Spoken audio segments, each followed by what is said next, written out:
a cultural norm of putting things under the rug. We ain't gonna talk about it, we just gonna put it under the rug and not talk about it and just allow all this stuff to build up, and then now there's resentment, now there's offense, there's all these other things.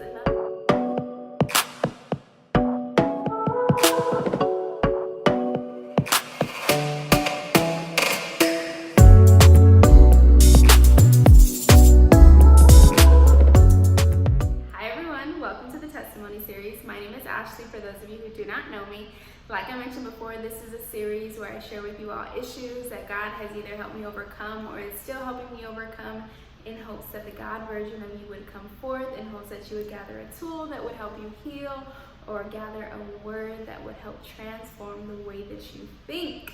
So today's issue is cultural issues. Now, first things first, definition.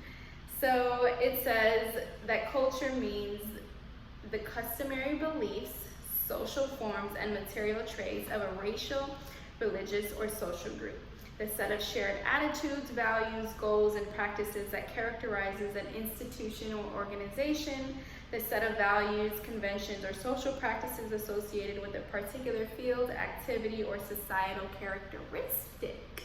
So, when I think about cultural issues, I think about trying to break away from the culture. Whatever the cultural norm is, trying to break away, which creates an issue in the culture.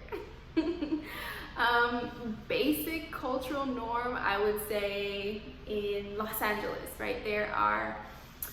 The cultural norm is to have social media, especially Instagram, right? And so when you meet someone and they don't have a social media account, it's like, how? Why don't you have a social media account? You start to become suspicious. But that's like a norm, right? A cultural norm in LA. And so when I think about cultural norms with friends and family, careers, colleges, fraternities, like there is this specific set of attitudes, values, goals, that is perpetuated in that environment. And so when I think about my own story, one thing that I think about is a cultural norm of putting things under the rug. We ain't gonna talk about it, we just gonna put it under the rug and not talk about it and just allow all this stuff to build up, and then now there's resentment, now there's offense, there's all these other things. Another cultural norm was, being mean to each other, saying mean things, and an hour later, like, oh, it's all good, you were disrespectful to me, but we're gonna play it all cool.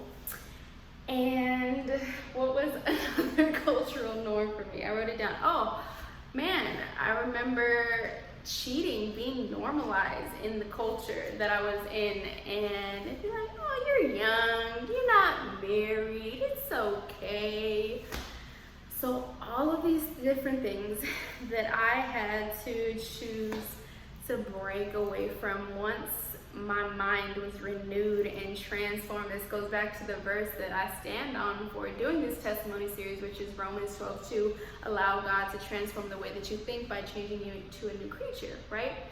And so as I changed my mind, the issue that was created was that I no longer allowed people to disrespect me and talk any kind of way with me and think that it was okay, thinking that we can go to the movies after you just called me all these different names and said all these different things about me. No, it's not okay. And we can't move forward until you learn how to speak to me respectfully. Another thing, keeping things under the rug, like, no, we are gonna have a conversation about this. I don't care if the whole world knows.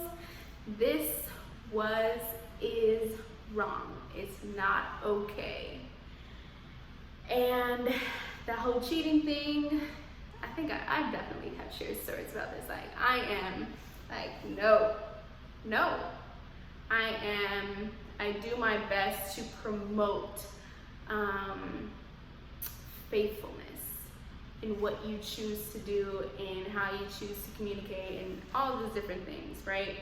at whatever age that you're at, because that is not about relationships. That's about your own integrity, right? If you cheat, the way you do one thing is usually how you do most things. If you cheat in one area, you bound to cheat in another area. Speaking from experience, done it all. Yeah, and so once I started breaking away from these cultural norms, it started creating these issues.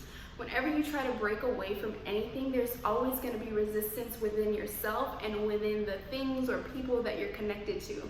The people that you're connected to, there's resistance because they're used to seeing you a different way. They're used to you being in a certain pattern and a certain way of thinking, and now that you're no longer doing it, it's like, what? This don't make sense. You have been along the ride for this entire time, and now you want to shift up? Like, of course there are going to be feathers ruffled, right? And so I think accepting that will allow the journey to be easier. And then on the other end, there is resistance within you because it's uncomfortable. You're stepping into an unknown. When I think about creating these cultural issues, I didn't know that on the other side there was going to be better. There was just a hope that there was because, because I heard other people's stories. I've heard other people's overcomings, which is why I share my stories, so that people can overcome and know that it is possible to not be what you are or what you've always been. There's this question, what is it? It is, what if who you've always been isn't really who you are? What? Okay, that's my favorite question. And sometimes we grow up in environments where in these environments that do not have the knowledge, the insight of who we have always been called and created to be by God. Like, that's a whole nother culture, right? And so when I think about the cultures that I'm in now, these cultures, we're all like-minded. We all have similar attitudes. We approach life the same way. We approach faith the same way. Like, you can give two people the same situation and one person can say like, oh, that's not enough, and the other person can say is everything that you have is all that you need. Gosh, man. So that's why it's so important to recognize and examine the culture that you are in. Whether you call it a culture or not, the people that you are surrounded with on a consistent basis, that's your culture. The way people's attitudes are, the way their values, the goals that they set out after. Like, if you're setting out after those similar things, then you are in a culture. Yeah. So another thing that really sticks out to me when when creating cultural issues is like the way that I live and success, what success means. Like, success does not mean money, a certain level in career. Like, success is obedience to God for me. And a lot of people don't understand it. They don't know why, how, they don't want it. It don't make sense to them. And that is why it's so important when you're breaking away, you really need to know what you're breaking away from and stand firm in who you are becoming. Because that is what's gonna allow you to move forward and continue to say, no, I'm no longer this person. No, I'm no longer gonna be like this. I'm no longer gonna have this attitude. I'm no longer going to value these monetary things. I'm no longer going to be who I am not. And choosing to consistently step into who you are and who you're becoming and create an environment that is pushing you towards that. Jesus. Man, there are three options. There's either your will, their will, or God's perfect will. And even though we may have our own will, God's will is the best because He knows the end from the beginning. He knows everything that's going to happen. He knows everything that you need. And the sooner you allow yourself to be uncomfortable with being uncomfortable, with no longer sitting in the cultural norm, the sooner you'll be able to experience who you really are. So I hope that helped you guys. I love you all so much, and remember that you can do all things through Christ.